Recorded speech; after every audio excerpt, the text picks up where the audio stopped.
Canadian job losses are on the rise and young people are paying the price. We have details coming up. The OPP are launching a blitz for the long weekend and remembering John Lennon on what would have been his 70th birthday. Humber News starts right now.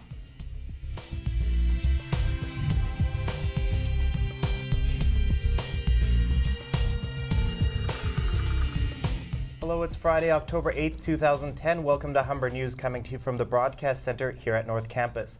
I'm Phil Heidenreich. Thanks for joining us. And I'm Jessica LeBerge. Ahead on our show, we'll have all your news, sports, and entertainment highlights, as well as your 5-day weather forecast. But first, Phil has our top story.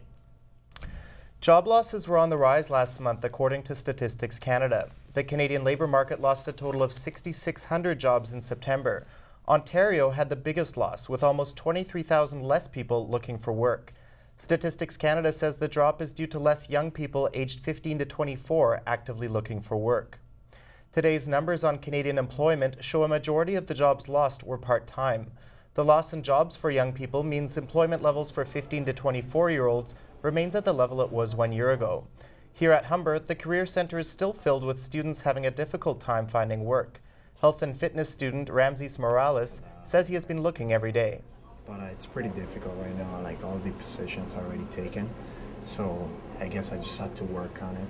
But hopefully, soon I could work, like I could find a part-time so I could help my financial, Statistics Canada says the job numbers are not expected to change for next month. The Canadian Federation of Students are wrapping up a week-long rally in Ottawa where they were calling for lower tuition fees. Many students worked long hours while attending school full-time to make ends meet. According to a study, if a student works more than 20 hours a week, they are twice as likely to drop out of school. Romy Levine has the story. In their first year at Humber, 20% of students will drop out of their programs. Research funded by the Canada Millennium Scholarship Foundation suggests a strong correlation between students who work and their likelihood of dropping out of school. Rick Embry of Planning and Development says Humber definitely recognizes this pattern. Typically, certainly finances are one aspect, meaning they have to work more, is one of the primary reasons. Samantha Stevens works 2 jobs while attending school full-time. She finds it hard to commit to a job that won't accommodate her school schedule. It's becoming a lot more difficult. Time management has become very key. It's come to the point where I'm choosing to which job should I go to. Humber's work-study program offers students the opportunity to work on campus. The convenience alleviates the stress of having to balance school and a job by bringing both closer together. With the work-study program, Humber is increasing bursary amounts to help students work less and study more. Romy Levine, Humber News. And in more bad economic news south of the border, this morning the U.S. Department of Labor revealed a sharp decline in jobs in September, far worse than economists had predicted. The American economy shed 95,000 non-farm jobs in September, with the public sector taking the worst hit. Although 159,000 government positions were cut, the losses were offset by 64,000 new jobs in the private sector.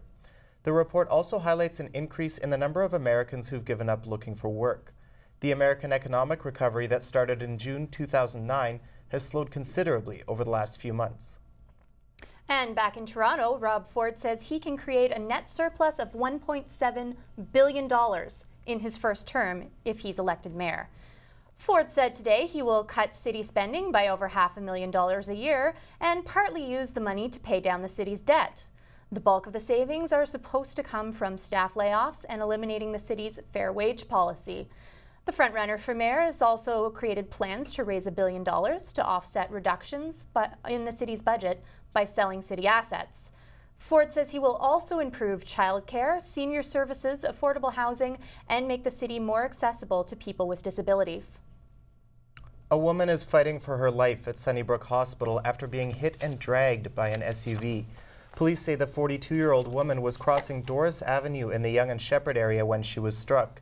She was dragged 20 meters before falling to the curb and was later transported to hospital in critical condition.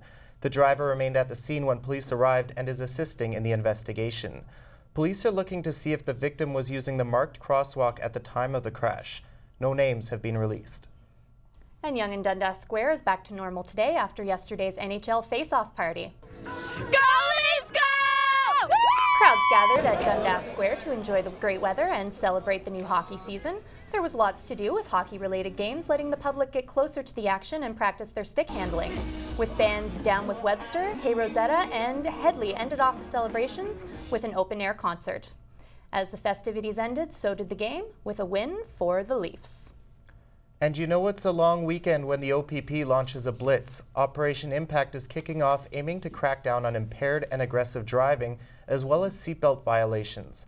243 people have died on OPP patrolled roads this year. That's up from 236 last year. The provincial police force says the campaign is intended to reduce serious injuries and save lives. After the break, we'll have more news from around the world and right here in this country, and Tom Parisi will have all your sports news. But first, we'll get our 5-day weather forecast from Natalia Booya. Who's excited for the long weekend? It's going to be bright and sunny until Monday. Stay tuned, your 5-day forecast is coming up after the break.